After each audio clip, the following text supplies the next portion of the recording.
So we found ourselves in the half guard again. Okay, same situation. So we're gonna walk our hip over, but now instead of walking back, as we start to walk back, we're gonna take a big step up and drive our knee to the mat. Here, bringing our opponent's hips all the way to the far side. So, one, this really puts much more of our body weight behind our shoulder. Okay, when we bring our opponent all the way to this side. My other foot tucks. Imagine I've mounted already, head on the mat. And now I can use the corner of my elbow or my hand just to push my opponent's knee to the mat. Even if he wants to try to squeeze, it's very easy for our knee to slide over. And we can go into exactly the same sequence of passing as before, or we can kind of cut some steps here. So as my knee comes to the mat, I'm gonna make my knee heavy, and I'm just gonna make sure that my knee passes high enough so that there's no frame that's possible exactly. I can't have my opponent's elbow inside my knee or hand. Well, if that was the hand, we'd be able to dig that out. So we're bringing the knee tight, okay? Keeping his arm out of position to frame. Now, our head control arm, we're gonna switch. And we're still gonna utilize the twist.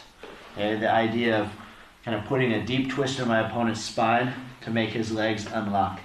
But this time, we're gonna use this arm. So, the real application of this is no gi. Okay? Because if I come in here, there's nothing to anchor myself to. Okay? In the same way, it doesn't quite work as well off the shoulder as the previous technique. But here, if I can keep my knee above his elbow, I can lift my opponent's head and make room for my other arm to pass.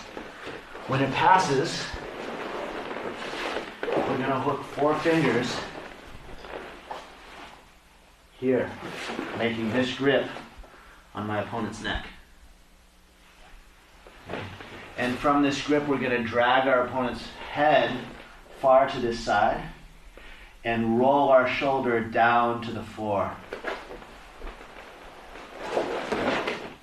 to pass to the mount. And again, we can use that control from many other guard passing and dominant positions. And I still think that the best definition that I've heard to date of what's a good position and what's a bad position in Jiu-Jitsu and how to understand good and bad positions in Jiu-Jitsu is to kind of rate them on a scale of comfort. Okay, so are you you're always trying to keep our opponent, we're always trying to keep our opponent uncomfortable and keep ourselves comfortable. Okay, so when we deeply twist our opponent's spine, for most people, that's a really uncomfortable position to be in, especially when our movement and our ability to move from that position is locked. Okay, so we found ourselves in the half guard. I'm gonna walk myself over and step back, but that's just to get the weight out of this leg so we can step and drive. Forehead on the floor. We haven't passed the line of our opponent's shoulders. Again, because we're using his chin as kind of a governor so we can't slide forward. Now, this arm is gonna help free my knee, and if I need the arm to help open so that the knee beats the elbow, we can use it too. Maybe it found its way, maybe it found a home in the first go. Now, my arm that's under the head will release. Okay? I'm gonna post my hand on the mat and elevate my elbow so his head comes up. But we will have to do this without losing our alignment and sliding forward. So we have to keep ourselves low. We're gonna switch, make the grip on his neck, drag him hard to the side.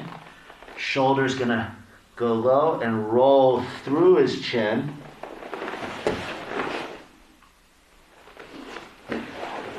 Until we free our foot.